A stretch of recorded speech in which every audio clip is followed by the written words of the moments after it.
Rasulullah dengan Khadijah.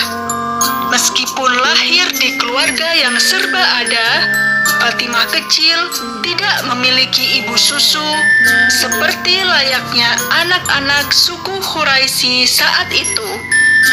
Ibundanya sendiri, Khadijah, yang menyusui Fatimah kecil.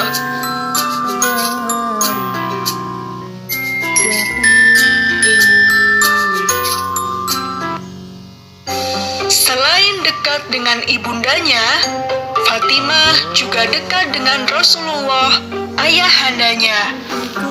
Bahkan, Rasulullah pernah berkata, "Fatimah adalah darah dagingku. Apa yang menyusahkannya juga menyusahkanku, dan apa yang mengganggunya juga menggangguku." Hadis riwayat Ibnu Abdil Bar.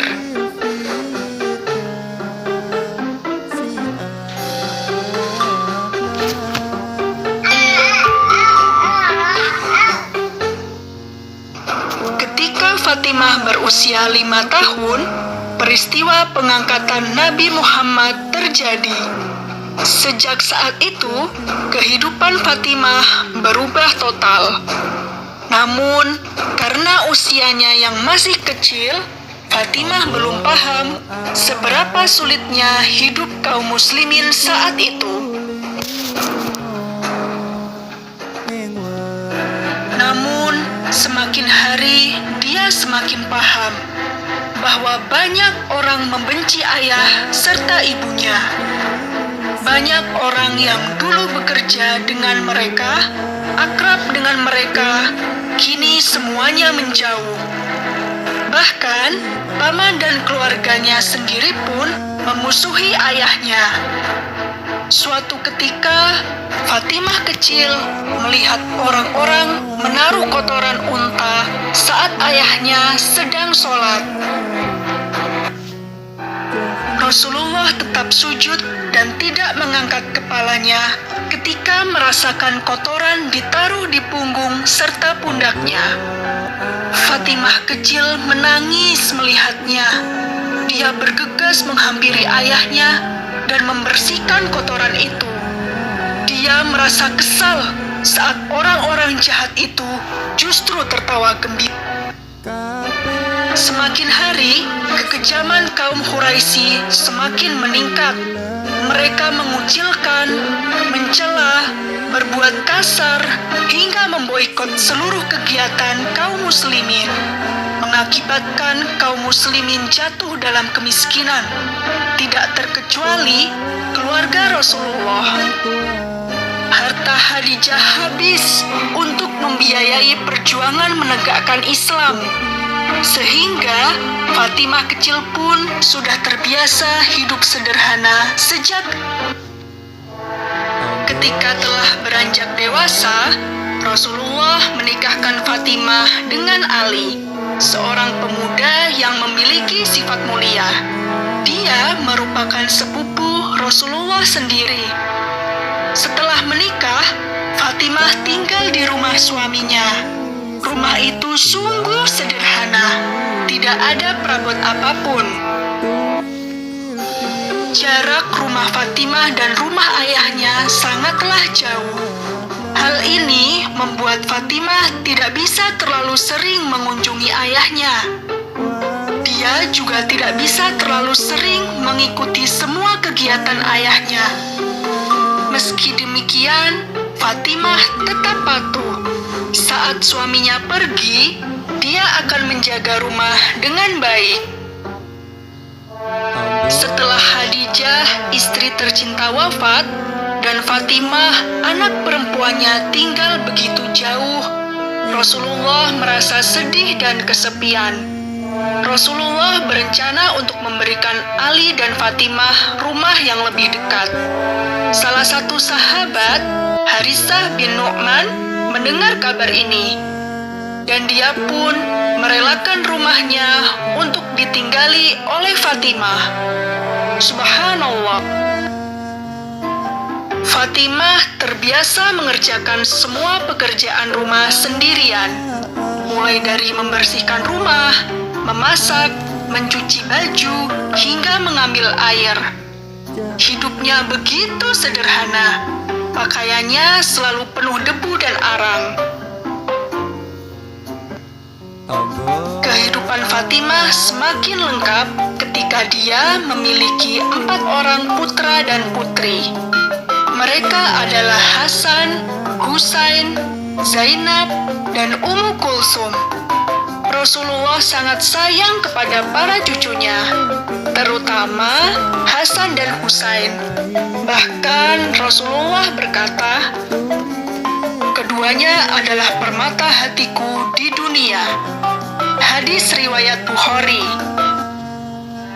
Mengurus rumah sekaligus mengurus anak-anak sendirian bukan hal yang mudah. Apalagi kala itu kehidupan kaum muslimin begitu berat. Suatu hari, Fatimah mengadu kepada suaminya. Saat itu, Fatimah berpikir, bagaimana kalau kita meminta kepada Rasulullah 1 tawanan perang sebagai pembantu? Namun, Rasulullah menolak permintaan putrinya itu.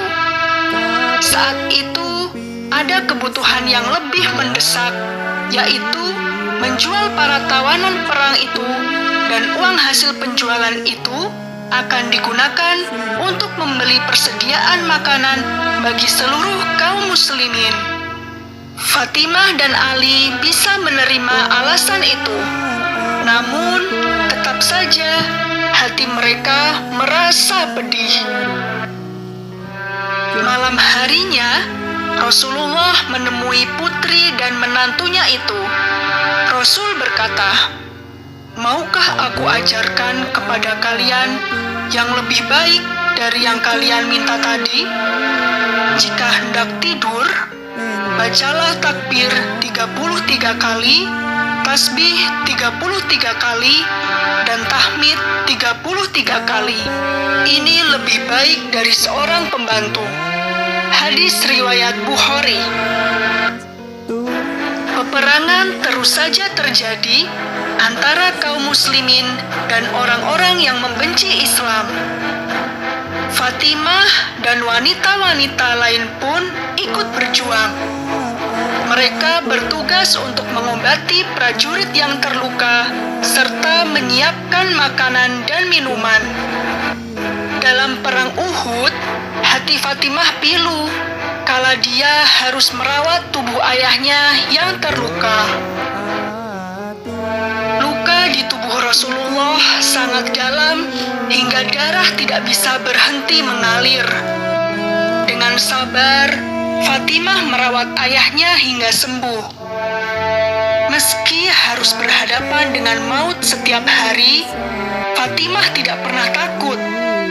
Dia terus berjuang bersama ayah, suami, dan semua kaum muslimin lainnya. Suatu hari, Rasulullah sakit parah hingga tidak bisa bergerak. Fatimah pun menjenguk ayahnya. Saat itu, Rasulullah membisikkan sesuatu kepada Fatimah. Namun, Fatimah tidak mau memberitahukan kepada siapapun tentang apa yang dibisikkan oleh ayahnya. Tak lama setelah itu, Rasul pun wafat. Barulah setelah ayahnya wafat, Fatimah kemudian bercerita tentang apa yang dibisikkan oleh ayahnya. Ternyata, Rasul berkata bahwa sakitnya itu akan segera berakhir dengan kematian. Dan Fatimah merupakan keluarganya yang menyusulnya paling cepat.